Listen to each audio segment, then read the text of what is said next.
So Discord, we're using Discord right now, by the way. Yeah, we are. Shout out to Discord for being better than Skype. They are launching a game store. It's in beta now. It's in beta in Canada only. Okay. They have a service called Discord Nitro. It's basically a subscription service. Yep. That gave you better Discord features essentially. So it's running off of that platform, but it's basically a game store. What they said they're going to do is it's going to be a curated game store. Unlike Steam, where stuff is just kind of dumped in there, these are going to be curated games by the Discord staff and the community. And yeah, so they're jumping into they're just jumping into the gaming, the PC gaming market. And one thing that I found was very interesting, they also launching this thing called Universal Library, which will allow you to launch any PC game regardless of what launcher you bought. So if you got games in Steam, you got games in Origin, you got games in Humble Bundle, if you got games in what's the other one, GOG, yep, you can just launch it right out of Discord, which is kind of cool. Yeah, I agree 100%. What really got me going was the fact that it's going to be like a completely curated marketplace, right. Unlike what Steam is doing. Because we talked about this a few episodes ago, is how they're pulling back when it comes to like curating and like monitoring right. their marketplace, because there's been a lot of controversies over some of the games that have been put on Steam, and Valve doesn't want to be the end all be all, or be 100% held responsible for some of the games that get placed there. So right. They're leaving it up to consumers, and that is something that I don't think that I should be doing when I am purchasing games off of your marketplace. Like, your marketplace should be a safe place for me to go and do my shopping. You should, like, if it's deemed if it's deemed like bad or racist or whatever, like if there's any content in there that shouldn't be there, it should be up to you to either remove it or allow it to stay and give your stance on why. Right. But yeah, they're just completely back opting out of that of that right there. So I applaud Discord for just going with that. Like, yeah, we're gonna curate it. We're gonna put stuff that we think should be there. Yeah, that hands-off approach is poor. But what I like about the curation is it's gonna bring the cream. It should bring the cream to the top, right? The cream should rise. It should be easier to find. Because I hadn't been using Steam. I just recently put Steam back on my computer after. Oh yeah, because you got a new one. Yeah, after it must have been like 4 or 5 years since I've last been on Steam. So much so that I couldn't recover my own. They asked me what was the first game I bought on Steam. I told them, how am I supposed to know that? Exactly. I'm like, look, man, I have no damn clue. Oh man, that's funny. I don't know the first game that I bought on Steam. Yeah. I have no idea. Whatever games I had prior, I don't even know what games I had prior, but those are gone. Damn, that sucks. But I don't care. I haven't played them in years, so it obviously wasn't a deal to me. But the thing is, I like the curation. I enjoy the curation because when you look at these stores, even on iPhone, the App Store, Android's Google Play Store, it gets overwhelming. I like those console stores because they showcase high-end games, and it's easier to find the best games or the good games with their rating system, their filtering system, and the fact that they're more strict as to what goes in their store. When you have the Wild Wild West and you just let people put anything in their store, you get stuff like we talked about last week with the guy that put the game up that was mining bitcoins in the background. Oh Lord, yeah. I mean, you get stuff like that. So, the curation makes me a lot more comfortable using your store, and the fact that if I decide to jump ship from Steam or whatever other service I may have been using, I can still play my games without having to, fiddle around in my menus to pull up or have a million desktop icons so I can get to whatever it is I'm trying to get to. So I think that's cool. Another thing I didn't mention is Discord is also offering any developers money and such if they put their games on Discord for I think it's a 90-day exclusivity period.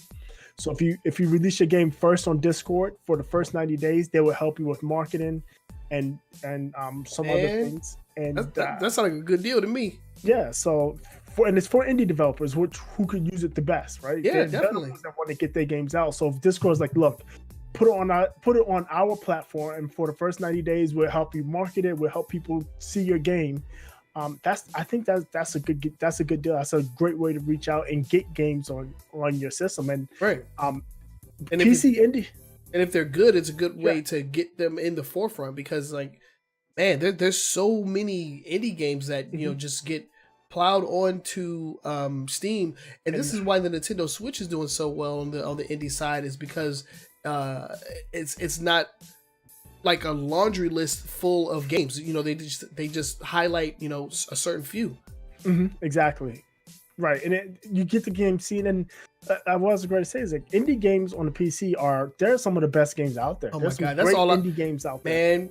It's really all I've been playing outside of a few AAAs like Monster Hunter World and Dragon Ball FighterZ. Like other than that, I've been playing pretty much exclusively indie games like Hollow Knight.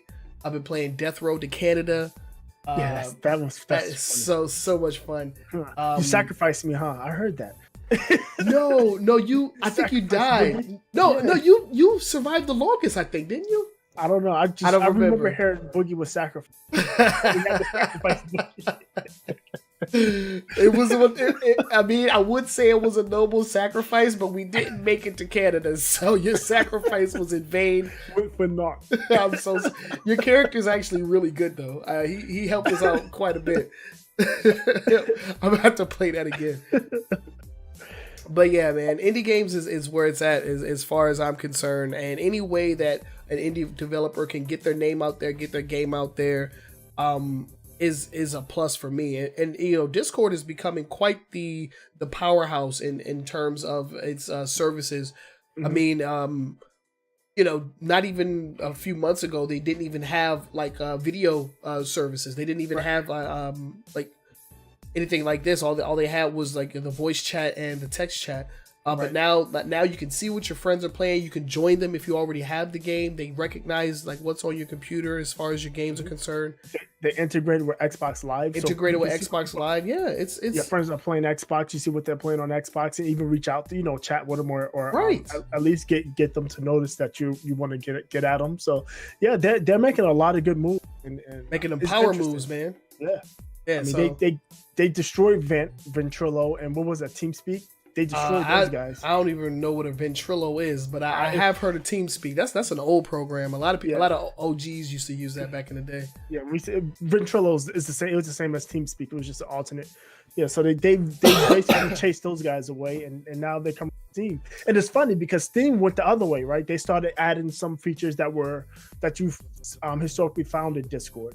Mm-hmm. So Discord's like, okay, we'll see your $5 and raise you 20. Damn. Yeah, so shouts out to Discord. I mean, this show is brought to you. I mean, we're not sponsored, but we're using Discord to make the show. I wish we were sponsored. That'd be dope. It's much smoother than what we're using before. Oh my god, so much smoother. Smoother.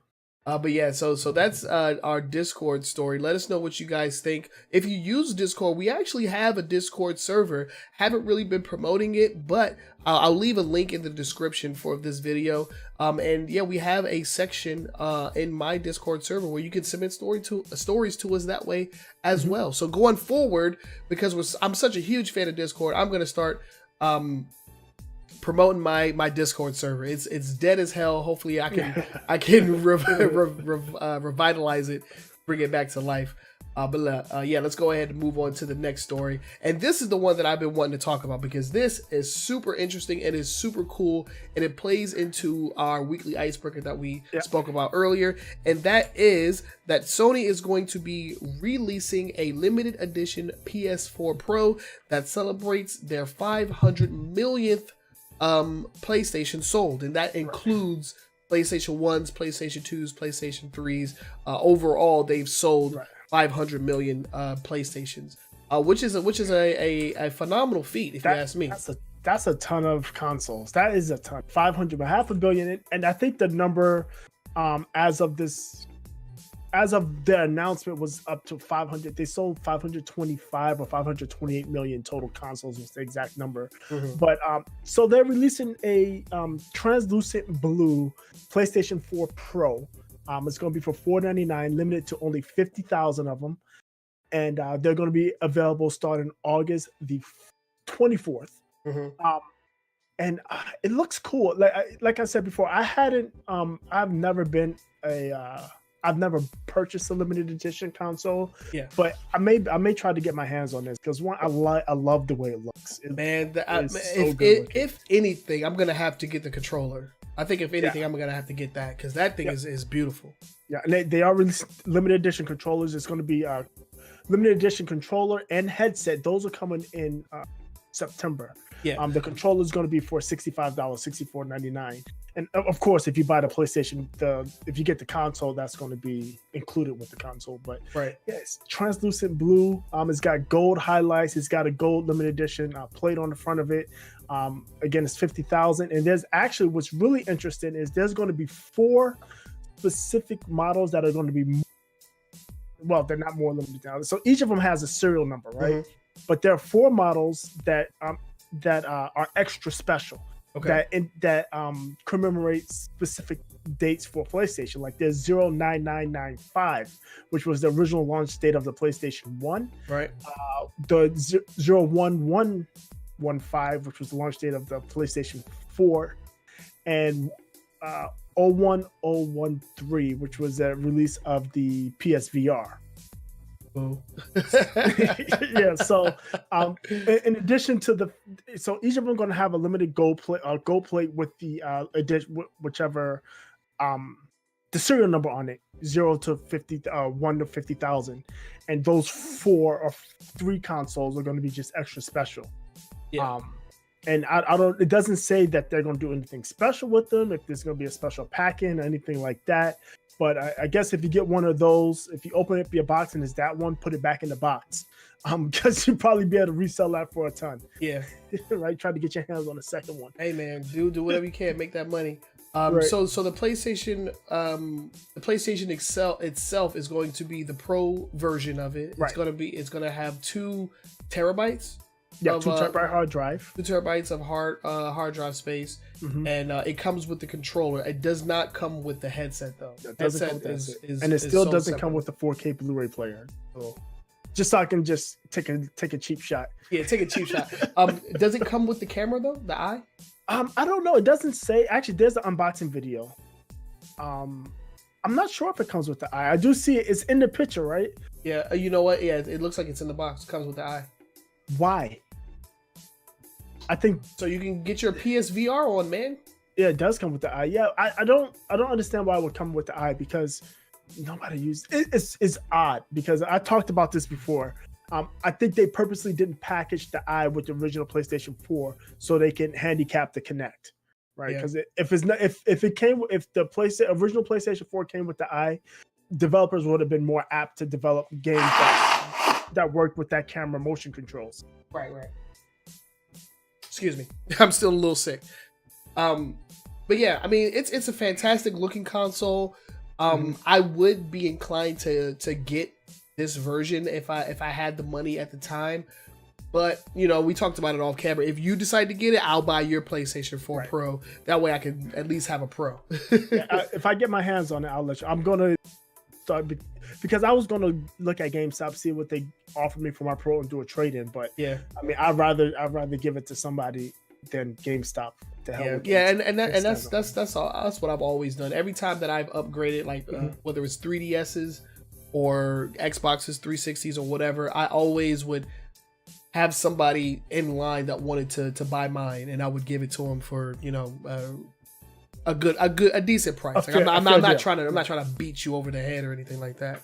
Right. But yeah, I mean, it's an amazing milestone. The PlayStation, I mean, and for a long, we talked about the PlayStation in nauseum almost when we went over our console retrospective series. If you haven't checked that out, I highly recommend it. We talked about the PlayStation and all of its iterations, its ups and downs. So if you want to, you can check that out. I'll leave a link in the description for that if you're watching on YouTube, as well as a card up top at the card section. And yeah, just check it out, because we talked about everything PlayStation for about 35 minutes, and it was pretty interesting. But yeah, this is an important milestone, and PlayStation has made a lot of positive strides in terms of their brand, especially moving from the PlayStation 3 to the 4. But with the story we're going to talk about next, and this is the perfect segue, there has been some downward slopes in terms of their popularity and with the fans. So with that, let's just go ahead and move on to that story, because Bethesda does not seem to be backing down when it comes to crossplay, and they are they're badgering Sony on the topic. They called them out on Fallout 76 when somebody asked them if there would be crossplay, and they said there's one part. No, they said Sony is being unhelpful. Specifically targeted them, saying that they're not helping us with cross-plat play. I think it was Ninja who just recently came out and said Sony is just doing it because they're greedy, which everybody knows that. We talked about that on one of our stories. But at QuakeCon, Bethesda basically said, and they were talking about the Elder Scrolls Legends, that they on Windows, PC, Mac, iOS, and Android is going to be cross-compatible. Sony's the only one that's left out, and what they're saying is, they specifically said platforms that don't allow cross-platform play could be cut out from Elder Scrolls Legends. And what they said, they don't want to have a game that works one way across everything else and a different way somewhere else. They're saying we want people to be able to maintain their progress across all the platforms, and we don't want it to be everywhere except for one place where they're walled in. Yeah, because if you were not aware, if you have ever played Fortnite on your PlayStation, you cannot play on that profile on any other home console, or vice versa. Yeah. If you played on Switch or Xbox, you can't link your PlayStation account. Yeah. So, I mean, shots fired. I mean, because this is blatant, man. Yeah, it's blatant, and we've heard statements from other console manufacturers, from Phil Spencer and from people Reggie and people over at Nintendo, who are down with crossplay. And in fact, we talked about a story where Nintendo, first time ever that competitive consoles did a commercial together for Minecraft. Nintendo Xbox that play together. For Minecraft. Yeah, exactly. Yeah, so it's something, and it's what we want. It's what the gamers want. And the thing with Sony is, you are at the top of the heap, and you're not at the top of the heap because of third-party games. You're at the top of the heap because of God of War and Horizon Zero Dawn and Spider-Man and Uncharted. As long as you're still making those games, people are going to buy PlayStations. And you blocking out cross-platform play, which we know is easily possible because Epic proved that last year when they accidentally allowed cross-play in Fortnite. So it's no hurdle, it's no security concerns, there's no technical concerns.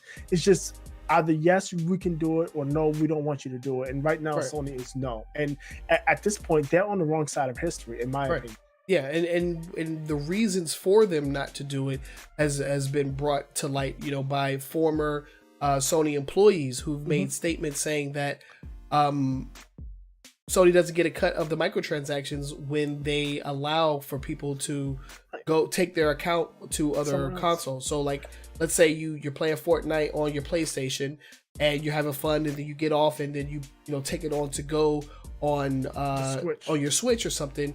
You buy a microtransaction on your Switch, Nintendo gets a cut of that profit. Right. Whatever store you conduct your microtransaction in, that's who gets the cut. So if you play on an Xbox and you buy your Game Pass on Xbox, Microsoft gets a cut. If it's on not Android, iOS on iOS or something. So Sony's concern is that they want that microtransaction money, and all of the stores do that, from Steam to to Xbox to Sony to Apple and Android, they all take a cut based on their marketplace. That's just the way it works. But Sony being that greedy, it's just disappointing. And I talked about this. I coined this term for Nintendo, but it's just consumer hostility. Right. It's just being hostile to your consumer, hostile to your player base, because at the end of the day, you're not hurting Xbox, you're not hurting Nintendo with this. You're just hurting yourself, because eventually what's going to happen. And again, we talked about this with the Android story, the Fortnite story. It's going to take one company to test the waters and do it. And if the other companies see that it's not detrimental, they're just going to follow suit. Yeah. And I believe that's exactly what we're going to see. We're going to see how this plays out for Bethesda. If Sony caves, then it'll be good for everybody, because then we'll get to play this new game that they have in the works, crossplay on everything. But if they don't play ball and it's crossplay everywhere and just not available on PlayStation because they want all the monies, like it's going to be a really bad look. And I think Bethesda is a big enough studio to make that claim, and because it's not just going to draw that line in the sand. You're looking at Fallout games, you're looking at Rage 2 that's coming up, because they're all under ZeniMax. They're all the same company, right? ZeniMax Studio. Yeah. So I mean, you'll be looking at more just Elder Scrolls. And again, if they do this and they're successful, despite not being on PlayStation, they're still successful, because Elder Scrolls, people, that is a system seller. If somebody says, I want to play Elder Scrolls and I can't play it on PlayStation, I'm not getting it on PlayStation. They're going to go out and get the system they can play it on. Whether, especially if they don't already have a PC, they may go out and buy an Xbox. Exactly. Because it's cheaper than going to buy a new PC, right? So they may go out and buy an Xbox because, look, I want to play Elder Scrolls. I mean, if you look at what Skyrim is and has been, it's definitely could be a system seller. It could swing minds for sure. Yeah. And the problem is, it's very hard to undo something like this. So if it comes out to where everybody starts talking, well, you can't play cross-platform on Sony, when they finally do release it, it's going to be hard for them to turn that conversation around and say, now you can, because people are just going to have in their mind. Sony doesn't do crossplay, so right, yeah. more of the casual people see this. You'll see this when you go into stores where people are misinformed because of history. Yeah, and I could just imagine a day where on the back of a box or whatever, or like in the description of the online download, it says like, okay, this game includes crossplay. That would immediately register into somebody's mind that this game is probably not going to function on PlayStation. Exactly. And that is, you do not want to have crossplay associated with your brand in a negative fashion. Right. Oh, this has crossplay, then it's not on PlayStation. That is going to be a very dangerous mindset for consumers to have. And then something we just talked about with Discord, allowing people Xbox to be in parties and chat with people that's not on Xbox. That's just another big way. So if we say, for instance, Monster Hunter, and somebody's playing on Xbox and you jump on your PC, you could just hop on Discord, be like, look, let's play Monster Hunter, and there you go. It's there. So in there. It's interesting to see where this heads, but this is definitely a very direct shot saying, look, do it, or we're just not going to give you our game. And it's crazy because crossplay is the future, and nobody is asking any of these companies to put their first party titles on every console crossplay. Nobody's asking for that. If you're asking for that, you're crazy, because then it's never going to happen. We're never going to have Mario games on the Xbox or anything like that, right? Halo on Switch. It's never going to happen. I am all for competition and companies having their exclusives. I mean, that is the main thing that drives competition, is the exclusive. So nobody's asking them to stop competing. We're just asking for third-party games that have online. Just make it online. You're playing against everybody. It doesn't even have to be a thing where pinpoints like, oh, this is an Xbox player, this is a Sony player. It doesn't have to be like that. Like if the next Call of Duty comes out and it's crossplay, it's just a bigger player pool. It's more opportunity. It's a win for everybody because exactly. Again, games that are niche games that don't have a huge community. I look at something like I'm gonna talk about my brother again, G-Mark. Shout out to G-Marks, man. He likes playing Battleborn. He still plays that game. It's a small community. Cross-platform play on that game would be huge because now you take all three communities, PC, PlayStation, and Xbox, and just shove them all together. It's more players to play. I think they actually did, but it was after Fortnite did it. So Is Battleborn have cross-plat? I believe so. I think so. That. Something like that. I don't know. I think they did something, and then it came out that Fortnite was doing the exact same thing. Yeah. So, but funny. I mean, when you look at stuff like that, games that have small niche games, a game like Steep, that if it was multiplayer, again, it's a niche type game. It will benefit from having players from all pools as opposed to just being locked onto one system. Right. So it'd be interesting to see what happens if Bethesda follows through, and if Bethesda does follow through, how Sony reacts, especially if other publishers decide to do the same thing. Yeah. So this is definitely a story that is going to still be developing, and any updates, we will make sure to update you guys in our updates and corrections segment in a later podcast episode. But with that, I think we've talked about them enough. Let's go ahead. I thought that was going to be a short conversation, but we ended up going in on that one.